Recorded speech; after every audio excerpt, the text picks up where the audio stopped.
Nnamdi Kanu did not jump bail. You jump bail when you leave voluntarily. Nnamdi Kanu was enjoying his bail, fulfilling all the conditions granted by the court,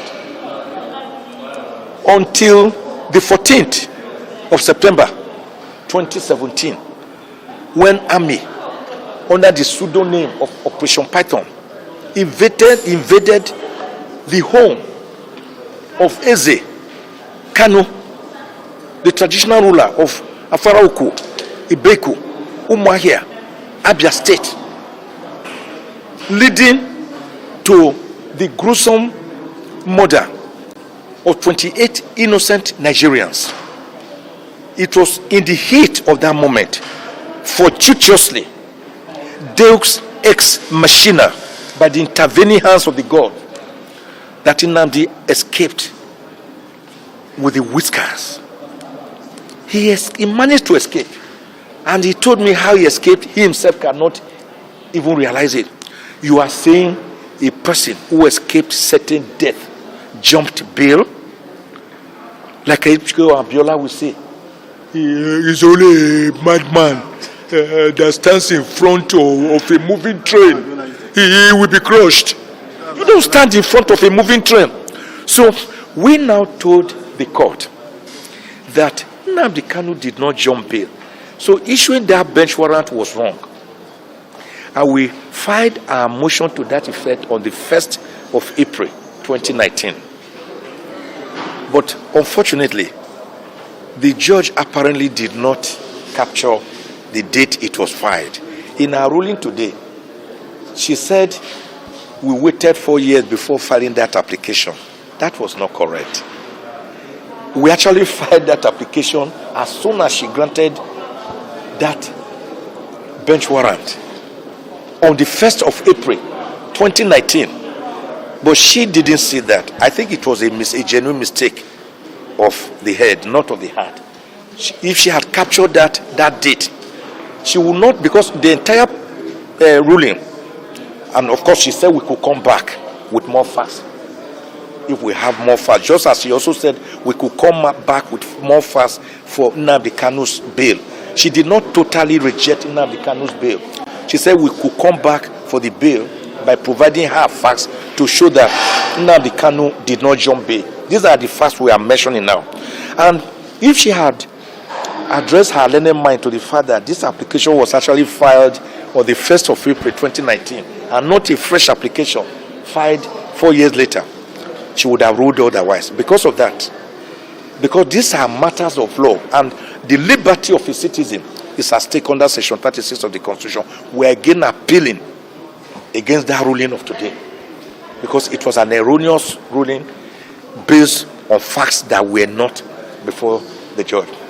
Now, on the other issue, which I saw trending, Mr. President, General Muhammadu Buhari, President Muhammadu Buhari, during these side talks at the 26th Commonwealth Heads of States Conference that took place in Kigali, Rwanda, also made the same point that Nnamdi Kanu has to explain in his trial why he did not want to intervene, why he jumped bail, went outside Nigeria, and started saying awful things, to use his words, against Nigeria.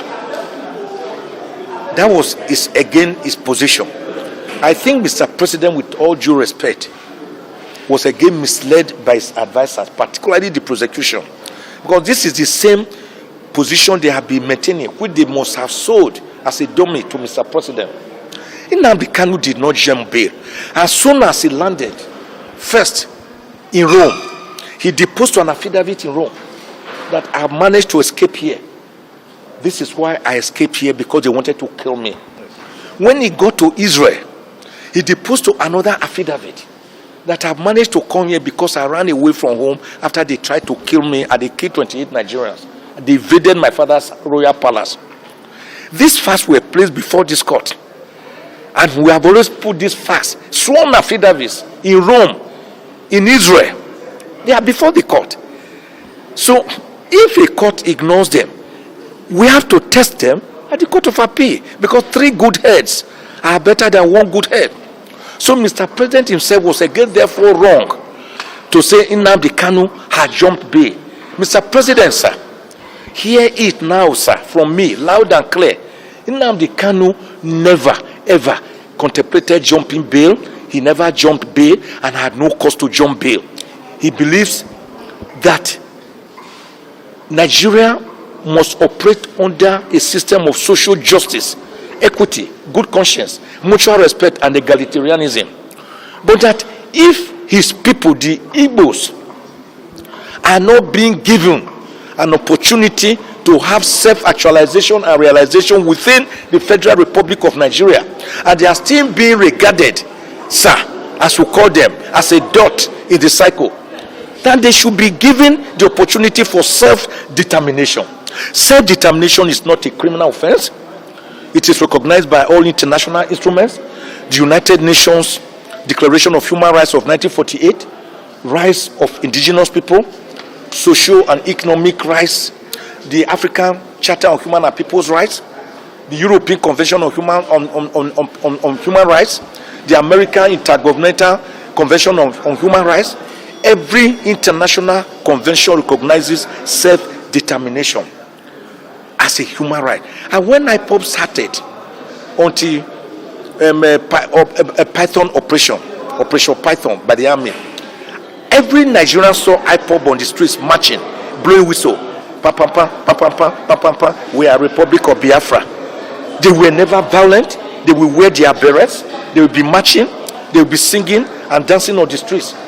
They never went violent.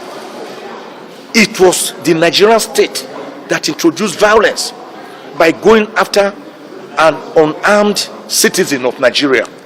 How do you deploy an armada of military weaponry against a young man like this that even in looks effeminate? He looks effeminate, even in looks harmless. And you are deploying that? Mr. President, sir, my own humble advice. I normally give my pieces of advice without requiring for payment. My humble advice, sir.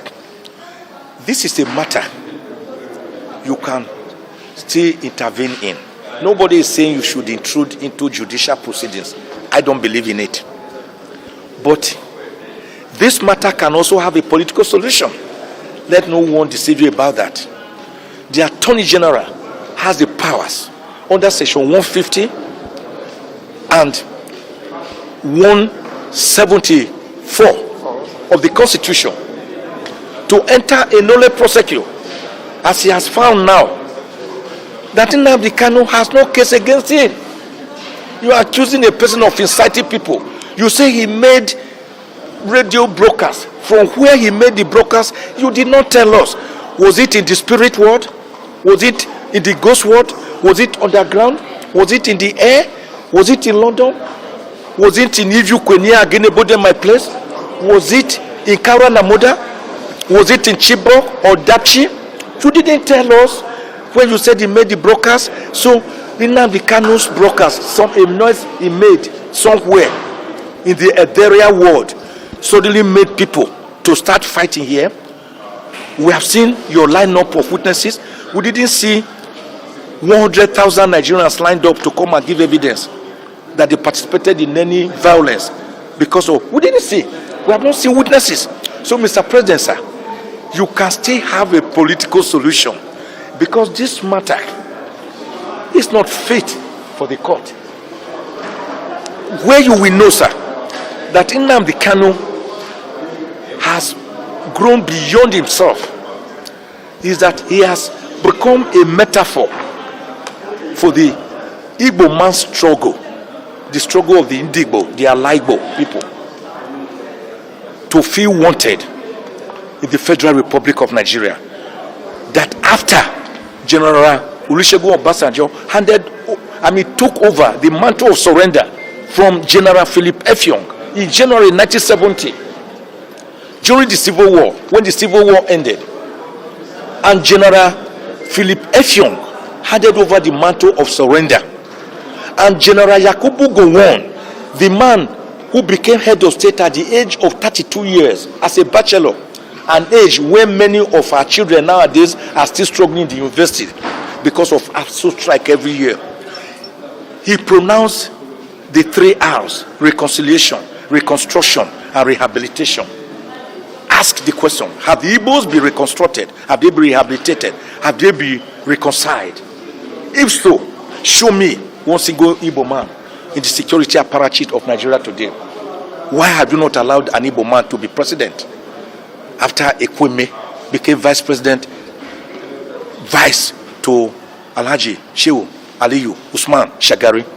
After General JTU Aguironsi Johnson Thomas Umunaku Aguironsi became head of state for only 6 months and was brutally murdered during the counter coup.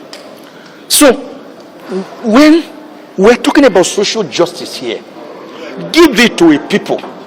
When you give social justice to the people, then all these tremors, all these volcanic eruptions, all this armed banditry, all this Boko Haram, all these kidnappings, all these murders, all these suicides, all these homicides, all these different types of sides, they will evaporate into thin air. It is because the Nigerian state is not practicing social justice and equity. It is because we are not practicing true federalism.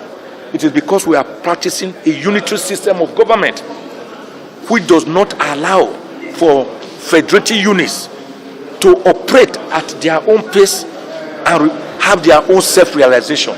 These are my few words to Mr. President as he winds up his administration. As he winds up his administration, he has barely 11 months to go. Let Nnamdi Kanu go, just as Moses was telling the Egyptian Pharaoh, let my people go.